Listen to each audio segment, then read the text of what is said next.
You talked about having a seat at the table and that representing the customer's voice at the seat of the table. What does that mean? Can you kind of explain that Yeah. concept? And this is where I think working in big companies, small companies, and having clients in a number of different sized companies, I've seen different company personas go by, if you will, where there's a locus of control or clout, if I can use that word. So sometimes I'm sure we've all experienced this, right? Sometimes there's the braggadocious CEO kind of leading the charge, and we'll follow that. Um, Sometimes it's a sales-led organization where maybe there's a little more of a bias to the near-term opportunities, and the strategic decisions are made based on closing that next big deal. In other places, it's product-led, right? The engineering department, the people building the market, tend to be the loudest voice.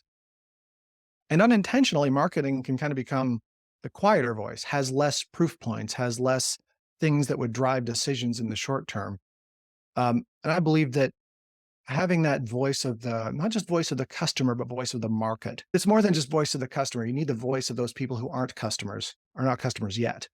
Um, and so when decisions are being made around the executive table and these discussions are happening, having these conversations, these just ask conversations, can put marketing in the position of, I hear what you're saying, but we've talked to these 20 clients or prospects, and they've said something a little different. Maybe we should compare notes. It changes the dynamic quickly if you have those proof points to bring forward. Without having to say, hang on a second, I've got a trump card for what you just said. Without having to have the heavy hand, everybody knows.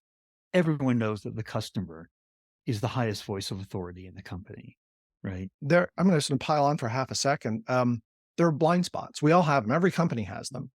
And in the age of automation and net promoter score, and you finish that little chat support window in whatever app you're using, and how would you rate the performance?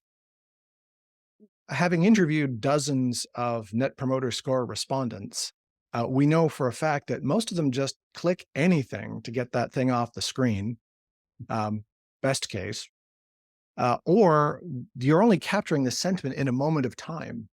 Yeah. It completely ignores the rest of the customer journey.